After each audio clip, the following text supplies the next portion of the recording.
Audio Jungle.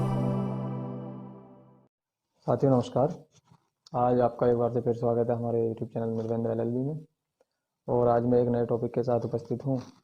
आज का topic है बैंक के कुछ खास नियम ग्राहकों के लिए। बैंक में ग्राहकों के लिए कुछ खास नियम बनाए गए हैं जिनका ग्राहकों को जानकारी नहीं है, क्योंकि बैंक किसी को कोई भी इस तरह की जानकारी नहीं देता है और ग्राहकों को ग्राहकों में जागरूकता नहीं होने के कारण ग्राहकों को इस बात की जानकारी नहीं है। तो आज मैं इसी टॉपिक पे वीडियो बना रहा हूँ, इसी टॉपिक पे जानकारी देना चाह रहा हूँ। तो आप लोग वीडियो शुरू करें उससे पहले आप लोगों से रिक्वेस्ट है कि हमारे चैनल को ज़्यादा से ज़्यादा शेयर कर दें और चैनल को सब्सक्राइब कर दें, जिससे कि ये जानकारी ज़्यादा से ज़्यादा लोगों तक पहुँच जाए। तो सबसे पहले बात करते हैं बैंक में ग्राहक के अधिकार क्या क्या होते हैं। बैंक में ग्राहकों के कुछ अधिकार होते हैं जिन अधिकारों का बैंक के ग्राहकों को जानकारी नहीं होती है, जिसकी वजह से ग्राहकों को परेशान होना पड़ता है। तो बात करते हैं बैंक में आपके अधिकार। नंबर एक, सबसे पहली बात तो यह है कि जो बैंक में जो कर्मचारी होते हैं वो नौकर हैं। बैंक पे जो कर्मचारी होते हैं वो नौकर होते हैं और वो सरकार के नौकर नहीं, जनता के नौकर होते हैं। बैंक कर्मचारी सभी जनता के नौकर होते हैं। और ग्राहकों के अधिकार क्या हैं? ग्राहकों के बारे में बैंक क्या जानकारी नहीं देता ग्राहकों को। तो नंबर एक, बैंक जो है किसी के साथ भेदभाव नहीं कर सकता। जाति के आधार पर, लिंग के आधार पर या किसी भी आधार पर कोई भी किसी ग्राहक के साथ भेदभाव नहीं कर सकता है बैंक। किसी भी कॉन्ट्रैक्ट पर बैंक किसी भी ग्राहक से जबरदस्ती साइन नहीं करा सकता है। ये ग्राहकों का अधिकार है कि अगर वो किसी भी कॉन्ट्रैक्ट पर बैंक साइन कराता है उनसे, तो वो उसकी पूरी जानकारी लें, उसके बाद ही साइन करें। बैंक किसी से जबरदस्ती साइन नहीं करा सकता।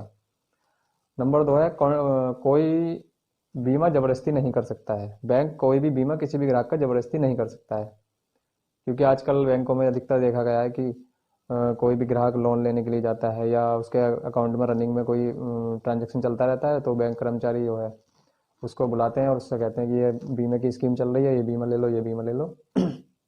कभी कुछ कुछ मामलों में जो है ज़बरदस्ती भी बीमा कर दिया जाता है, लेकिन ये आपका अधिकार है कि बैंक आपका बीमा ज़बरदस्ती नहीं कर सकता। आप उसका, अगर वो बैंक ज़बरदस्ती करता है तो आप ऑब्जेक्शन कर सकते हैं, उसकी शिकायत कर सकते हैं।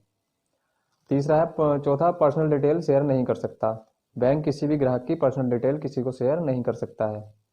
मान लो आपका खाता है, कोई थर्ड पर्सन जाए आपके बैंक अकाउंट के बारे में जानकारी करे, कितना बैलेंस है, बैंक के अकाउंट में आपकी सारी जानकारी होती है, वो कोई भी जानकारी बैंक किसी को शेयर नहीं कर सकता है। ये ग्राहक का अधिकार है। चेक कलेक्शन में देरी, चेक कलेक्शन में भी देरी बैंक नहीं कर सकता, उसकी भी एक टाइम लिमिट होती है। आपने जैसे मान लो कि आपने चेक लगा दिया और काफ़ी समय हो गया, चेक का बैलेंस क्लियर ही नहीं हुआ, चेक आपको बैंक आपको बार बार नए से नए बहाने बता देता है, तो ये आपका अधिकार है, आप उसकी शिकायत कर सकते हैं अगर चेक कलेक्शन में देरी हो रही है तो। फटे पुराने नोट भी आप बैंक में जाके बदल सकते हैं। बैंक किसी भी नोट को बदलने के लिए मना नहीं कर सकता है, ये ग्राहक का अधिकार है। ग्राहक के पास यदि फटे पुराने नोट हैं तो वो उनको बैंक में जा करके बदल सकता है, और अगर बैंक नोट बदलने के लिए मना करता है तो बैंक उनकी शिकायत की जा सकती है, ग्राहक उनकी शिकायत कर सकता है। और आरटीआई में ये बताया गया है, आरटीआई के माध्यम से ये जानकारी मिली है कि लंच का जो समय होता है बैंक में, ऐसा कोई फिक्स समय नहीं है लंच का कि इसी समय लंच होना है। कभी कभी आपने देखा होगा कि किसी बैंक में 2 से ढाई बजे तक लंच होता है, किसी में 2:30 से 3 बजे तक होता है। सबने अपने अपने टाइम फिक्स कर रखे हैं, लेकिन कोई फिक्स टाइम आरबीआई की गाइडलाइन के अकॉर्डिंग नहीं है। और लंच पर पूरा स्टाफ बैंक का एक साथ नहीं जा सकता है।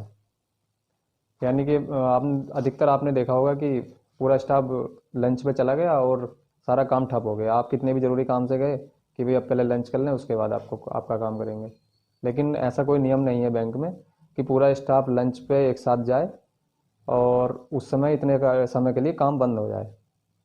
इसकी भी शिकायत की जा सकती है कि ये नियम नहीं है कोई भी लंच का कि इस समय से इस समय तक लंच होगा या पूरा स्टाफ एक साथ लंच पे जाएगा।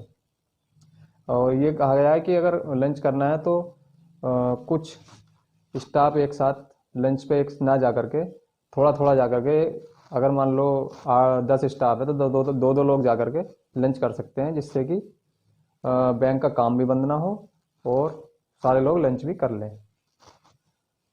अगर पूरा स्टाफ एक साथ लंच पे जाता है, काम पूरा इतने समय के लिए बंद कर देता है, उसकी शिकायत की जा सकती है बैंक में। अब इसकी शिकायत कहाँ करें?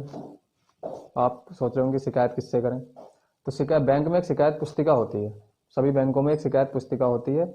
उस शिकायत पुस्तिका में आप अपना शिकायत दर्ज कर सकते हैं। उस पर भी अगर कोई कार्रवाई नहीं हुई तो आप बैंक मैनेजर से भी शिकायत कर सकते हैं, बैंक कर्मचारी की। उसके बाद अगर बैंक मैनेजर से शिकायत करने के बाद भी आपकी समस्या का हल नहीं हुआ है तो आप ग्रीवेंस रिडेल्स फार्म में शिकायत कर सकते हैं। उसकी अगर वहाँ से भी आपको शिकायत, ये इन सभी का शिकायत, अगर ये इन सारे लोगों ने भी आपकी शिकायत का समाधान नहीं किया तो फिर इन सब की शिकायत कहाँ कर सकते हैं। तो इन सब की शिकायत करने के लिए आप बैंकिंग लोकपाल बनाया गया है। बैंकिंग लोकपाल में इन सब की शिकायत कर सकते हैं, लेकिन उसकी एक टाइम लिमिट होती है कि आप 1 साल के अंदर ही बैंकिंग लोकपाल में शिकायत कर सकते हैं। आरबीआई की वेबसाइट पर बैंकिंग लोकपाल का हेल्पलाइन नंबर दिया होता है, तो और उस पर पता, वेबसाइट, सब कुछ लिखा होता है। तो आप वहाँ पर जाकर इसकी ऑनलाइन शिकायत कर सकते हैं और इस पर आपका 100% रेस्पॉन्स मिलेगा, आपकी समस्या का समाधान होगा। तो आज के लिए इतना ही, आज ये आपको एक जानकारी देनी थी। तो उम्मीद करता हूँ कि आपको ये जानकारी अच्छी लगी होगी। अच्छी लगी हो तो वीडियो को लाइक करें और शेयर कर दें। आगे फिर मिलेंगे किसी नए टॉपिक के साथ, तब तक के लिए नमस्कार।